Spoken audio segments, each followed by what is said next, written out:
I guess might as well get started. If you're here for Remain's talk, that's around the corner. This is operations at small scale. I'm going to talk a little bit about kind of operations at a smaller company, and especially from the point of view from somebody who moved from a larger company. So my name is Elliott Sims. I'm a senior sysadmin at Backblaze. Before that, I was SRO, cluster ops, and production engineer at Facebook from 2009 to 2015. Bunch of different names, but basically all the same sort of thing, make the stuff work. Going to go over a few different things, kind of what's different, a little bit about automation, how to evaluate kind of all your different options and the trade-offs at a smaller scale, and then a little bit of specifics for some of the various categories. So what's different about a small company? One of the biggest things is you have to understand everything. At some of the bigger places, you can kind of stay in your little niche and just let somebody else handle the rest of it. But at a smaller company, you kind of have to have a little bit of understanding of how everything works. On the other hand, it is actually humanly possible to have an understanding of how all the various systems in the entire company work. Fault tolerance, when you've got, your smallest service might be dozens of servers at a larger place. And so it's pretty easy to kind of, put your foot down and say there are no special snowflakes, no service should ever require that one physical server has to be up all the time. But if you only have a few dozen servers, then it gets a little bit harder to insist on that. And it's pretty much unavoidable. You're going to have some special snowflakes that page you at 2 a.m., which kind of goes into the on-call. At a bigger place, you might have 6 or 7 people working on one particular application. So it's pretty easy to keep a nice big on-call rotation. A smaller place, it's a little trickier. Resources. You can't just grab 100 servers. You don't have 100 servers that are already bolted down and ready to go. Now, granted, you might have to have an argument with the capacity engineering people at larger places still, but there's 100 servers somewhere that are ready to go when you need them. On the other hand, if it turns out your servers you need a lot more servers proportionally than you thought, you're actually in a lot better shape. It's way easier to find, an extra dozen servers someplace, especially if you're using something like AWS, compared to, needing to build an entire new data center to accommodate doubling the size of your service. So more importantly for resources, people and knowledge. If you're working at someplace like Google or Facebook or someplace like that, and you have a question about obscure kernel internals that's causing your service problems, there's a decent chance you can find the guy who has written part of that and just go track him down and ask him your question. He'll know the answer. At a smaller place, if you need an expert on something, you're going to have to become that expert. Just kind of sit down and figure out how all of it works. So I'm sure everybody here has kind of come into some place, looked at an older, more established infrastructure, and thought, what idiot designed this? Well, at a smaller place, now it's your turn to be that idiot. So that's a plus and a minus, definitely. So scaling, don't build for 1 billion users. There's a lot of advice out there on how to make your service massively scalable and very complicated. And, that's great when you need it, but there's a lot of kind of overhead in building and managing these complex scalable services that you don't really want to build up front. You want to build it before you need it, but not that much before you need it. Even these systems that are built for 1 billion users, in a lot of cases, were built for 100,000 users. And then maybe they were rewritten when it was time for 5 million users, and then, again, when they needed to handle 100 million users. But originally, they were not written for 1 billion users, with the exception of services that came up within an existing large service. So again, because of the lack of people resources, simple and stable becomes pretty important. You can't necessarily, dedicate somebody to doing a deep dive and figure out exactly what went wrong every single time with your cutting-edge software. You're kind of have to just stick with stuff that's already been production tested. And in particular, just because something is production hardened in a single environment, Google or Facebook or something like that, that means it's been very production hardened for their specific set of needs. But as soon as you deviate from that, you might be kind of on your own. So it's definitely best to kind of err on the side of things that multiple other people are used when you can.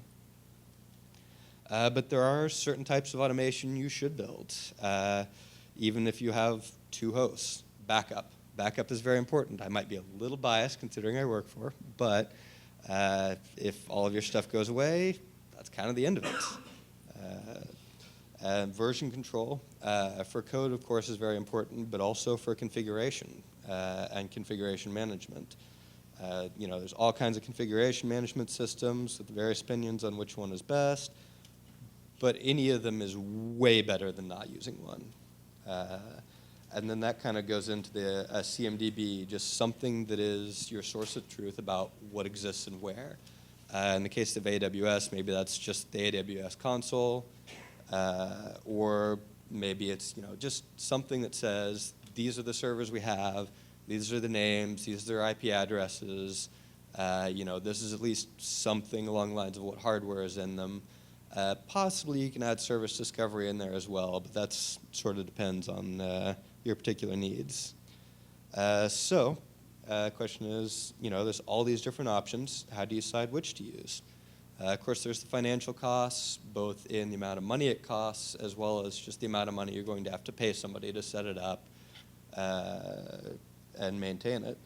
But also the kind of time cost in person hours and time to market. You might save thousands of dollars going with a particular option, but if it delays your release by 6 months, it's probably not worth the savings. And then last but definitely not least, control of your own destiny. It's something that, if you have a whole bunch of vendor gear that you have no insight into, when it all breaks, it's just a big black box, and there's not a whole lot you can do. You've got an SLA, which is great. You can totally blame somebody else for your outage, but your site is still down. It's just as offline as if you didn't have an SLA. And there's less you can do about it.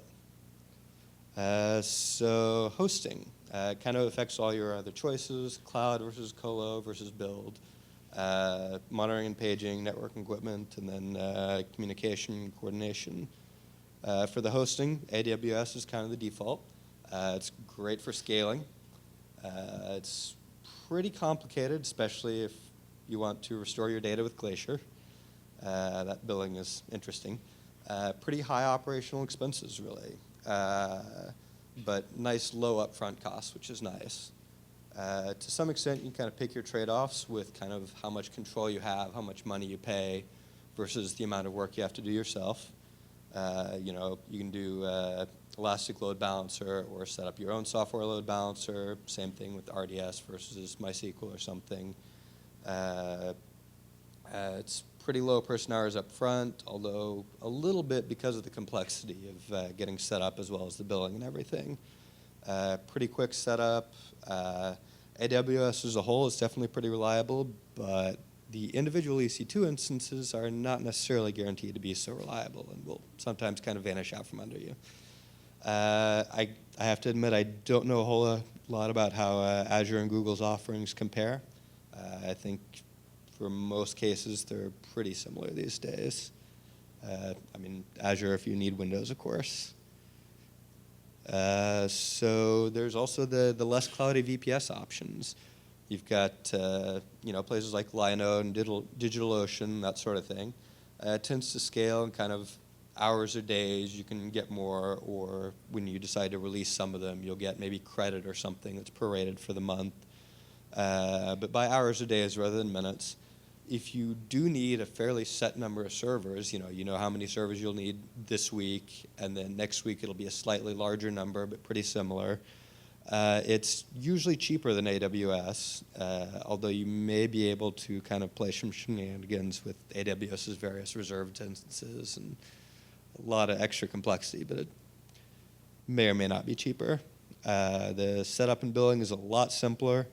And they usually care a little bit more about keeping the individual instances up, which can be nice if you don't have very many of them. But on the other hand, it's all on you. There's no, RDS or ELB or any of that stuff to fall back on. If you need a CDN, you need to go find a CDN. DNS, they may provide some basic DNS, but nothing like Route 53. Other option, dedicated server. I don't know why anybody would want a dedicated server these days. It's kind of all the downsides of a VPS, except now you're responsible for that specific piece of hardware, not just a virtual host that can exist on whatever piece of hardware works. The next option is colocation, running a data center space and using your own servers. This is good if you benefit from special hardware. Backblaze actually has our storage pods that save us quite a bit of money, so we mostly go with colo. But if you don't benefit from the specific hardware, it's a little harder to kind of justify because it's got a pretty high cost up front, really high startup latency. You have to find a DC. You have to physically build out the racks and order the servers and all that. It does give you a lot of control. All the equipment is yours, pretty much other than the power distribution. So whatever you need, whatever the problem is, you kind of know how everything works and have control over it and can fix it yourself. It does have a pretty high initial cost, but over time, the long-term cost can definitely be lower than something like AWS or even a Linode VPS. And then, of course, the last option, building your own. If you need to build your own, you already know it. If you're at that point, definitely, unless you're absolutely insane or have very specific needs, you almost certainly don't want to start by building your own data center. And if your very specific needs are also very predictable, you know how much you're going to need for probably the next 3 years or so, really. It's a pretty long timeline on the capacity prediction for that. Monitoring and paging. Don't build your own paging. Unless you're a paging company, in which case, go ahead, build your own paging.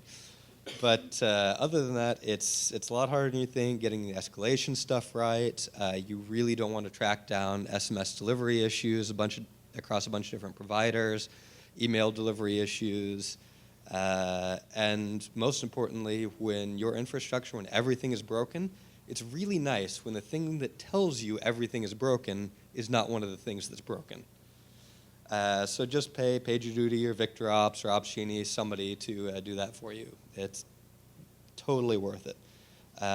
Monitoring, if you're coming, this is a pretty broad topic, actually. It could probably be an hour-long talk by itself pretty easily, but I'll skip through it a little bit here. If you're coming from Facebook or Google, you're probably going to be a little bit sad at the options out there. There's a lot of stuff, and I don't think any of it quite measures up to the in-house stuff at those places. A bunch of different subcategories. There's instrumentation, especially for performance, log analysis, port and health checks, metric collection, metric display, querying and analysis, and alerting. Pretty much most of the products cover some subset of these. I don't know if anything does all of them, and most stuff does at least 2 of them. So for log analysis, you got Splunk if you've got lots of money, Logly, LogLogic, and SumoLogic if you have less money, but still some. And then if you have time to do it yourself, there is the Elasticsearch, Logstash, and Kibana, the Elk Stack. Port and health check, good old Nagios. It works. It's pain, but it works. Asinga 2, Zabbix and Xenos, which are kind of a little more all-in-one. And definitely have at least some sort of external monitoring from some place like Pingdom, AlertSite, angry Twitter users. Hopefully that's not the first way you find out about an outage, although it can sometimes be a useful indicator until you get big enough that people are talking about the company all the time on Twitter. Or if you have a name that just happens to be a common word. So metric display, querying and analysis. Again, Xenos and Zabbix kind of do a little of everything. More recently, there's Grafana, Graphite, and Prometheus. Wavefront.io for kind of the pay somebody else to take care of this option. Some of these have their own backend storage, but if not, there's OpenTSDB and InfluxDB. Like I said, that's enough for an hour-long talk, but that's about all I'll go into for this one since I'm a little bit short on time for that. Networking. Unless you go colo or build, this is kind of a black box. You pay your provider, and you hope the network works, and you try to work around it when it doesn't. If you build your own, nobody ever got fired for buying Cisco. But if their startup runs out of cash, they're still out of a job. So there's the Cisco. There's also, in addition to Cisco, the kind of traditional options: Juniper, Arista, Extreme, Force 10, which is I think Dell now, and then kind of the more in-house-ish option, the white box with third-party software. There's a whole bunch of different vendors that make switches based on Trident Plus, Trident 2, or if you need a lot of bandwidth, Tomahawk chipset from Broadcom. There's probably dozens of vendors that make switches based on these. And you can either use their software, which is probably pretty terrible most of the time, to be honest, or a third-party vendor like Cumulus or Pica 8, or more software-defined networking-ish like Big Switch or Nicira. Or if you're really ambitious, you can go for the FBOSS or MS Sonic, which the MS Sonic is Microsoft's Linux distribution that they have released open source for switches, which I'm still waiting for them to announce that was an April Fool's joke, but it's there. It exists, it's real. And then FBOSS is definitely a good option if you kind of have the, if you can dedicate the tool, somebody to creating the tooling that you need to put around it, it's definitely a good option. But it's definitely designed to be used within an environment where there's a lot of tooling around it to manage it. That may change in the next couple of years. But. Communication and coordination. It's another pretty broad category that I'll kind of go over pretty quickly. In most cases, you probably shouldn't try to build your own here unless you, for some reason, need total control of it. Regulatory requirements, although even then, I think these days there's a lot of vendors who can kind of meet the regulatory requirements. There's the old school option if you do decide to build it yourself, IRC and email, dirt cheap, simple, handle a huge number of people communicating on no hardware. But you should probably outsource this to something like Google, Quip, HipChat, Slack, or Facebook at Work. Task, bug, and incident tracking, there's lots of different options. Basically, figure out your workflow first, and then pick the one that matches it. Something like Pivotal is very, very agile-oriented, and if you're doing the very, very agile-oriented workflow, then it's great. And if you aren't, then it's absolutely terrible. The main goal is to just kind of minimize friction. If a whole bunch of people on the team have used a particular thing before, just stick with it. You want to kind of have developers spend as little time as possible dealing with it as opposed to using it. And then, of course, documentation. Google Docs is pretty decent. It's got great search, of course. But a wiki kind of has a little bit more structure to it and has the ability to kind of link back and forth. And a little bit more in the way of editing and editing history, although that's present in the Google Docs as well. And that is the end of my talk. Does anybody have any questions?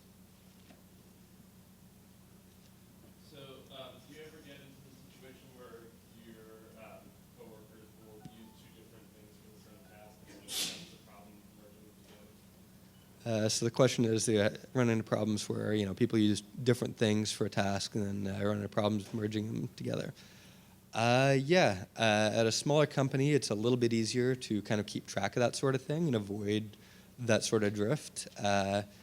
It does happen, but it's way easier to catch it early, I would say, and kind of stay on top of that. But yeah, we've had a little bit of problems with people kind of going off and doing their own thing, but again, since it's such a small place, it's usually kind of whichever one gets most momentum, everybody will just switch over to it, and I guess the divergence doesn't last very long.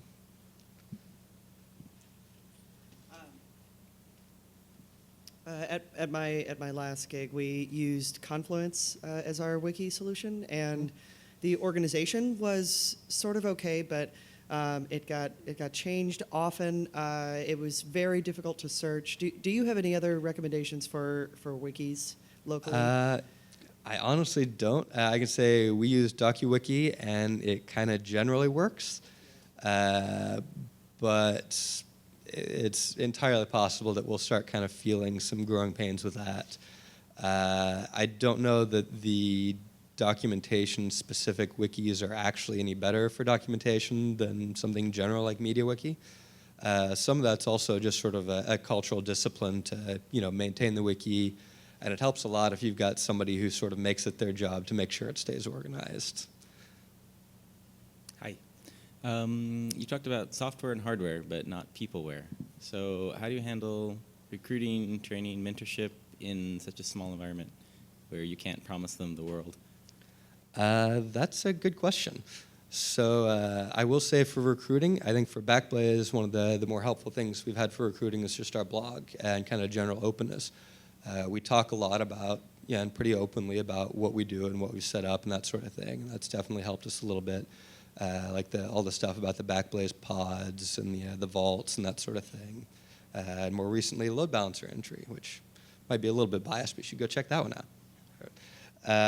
And then we also have a pretty active presence, I guess. Well, I should say one guy actually is kind of in charge of the social media stuff and has a pretty active social media presence, which has helped. But yeah, we've definitely struggled to kind of attract people and kind of make people aware when we are hiring that we are hiring. It's also a little tricky because, unlike someplace like Facebook or Google, we're not constantly hiring. We reach a point where we need another person and can afford another person, but that's not constantly true like it is with a larger place. That's a good question. We actually just finally set up a job section. I think it's just backblaze.com/jobs, but I'm not 100% sure about that offhand. I think we're kind of looking a little bit for a network-focused sysadmin, but we may be hitting the end of that search. We'll see.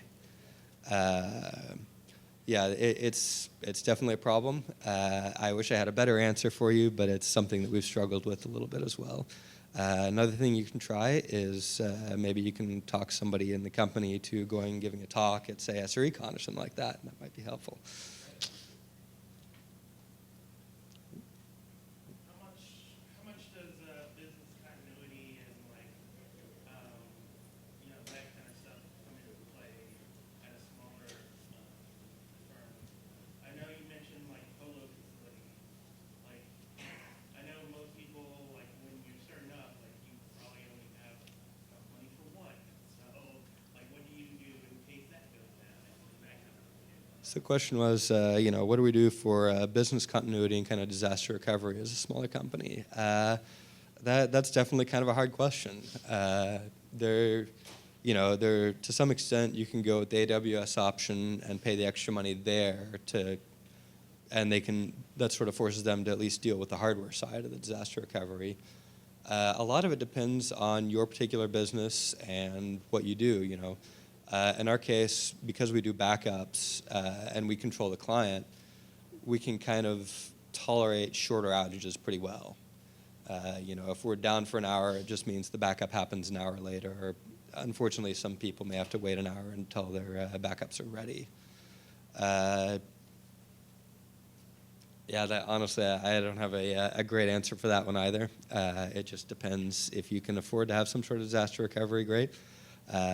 That's definitely where the backups come in, so at least you have all of your data and then all of your configuration, all of your code, so that you can set something up quickly. Even if all your physical hosts go down, maybe you can just set up AWS really fast to get something up and running in the interim. Mm-hmm. Any other questions?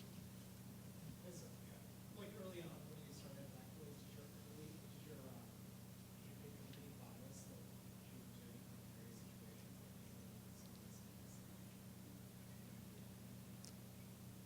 situations? So the question was, did the big company bias kind of lead me into any mistakes and that sort of thing? Probably the biggest, I think I mostly managed to sort of catch myself for doing a lot of this, but kind of like I said in the talk, one of the biggest things to adjust to is just the limited resources. You have to accept that, you may not be able to do, you have to pick which cool thing you're going to do and then sort of stick with the tried and true for a lot of the rest of it. And you can't just take on a large project necessarily and expect to have enough people to do it.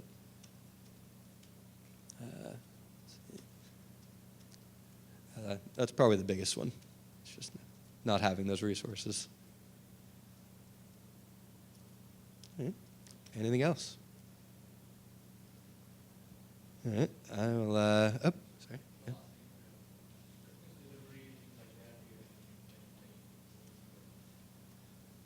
Yeah. So we do a little bit more of a traditional push process. It's just kind of and it's definitely sort of a little bit ad hoc and managed by the engineers. It's a small enough place that we can sort of get away without a whole lot of process. And again, also for the more traditional backup product before the B2 cloud stuff, we could get away with a lot because we control the client and it's not particularly time sensitive down to the millisecond or anything. It's more on a day-to-day basis rather than per second. So we could get away with quite a bit there. It's become a little bit more formalized. There's like a Thursday push. It's kind of all hands on deck. But for the most part, at a smaller place, you don't need that kind of process yet.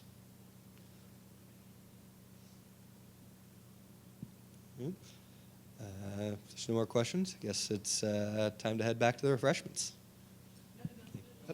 Oh, I'm sorry. Got one. No? Yes, no?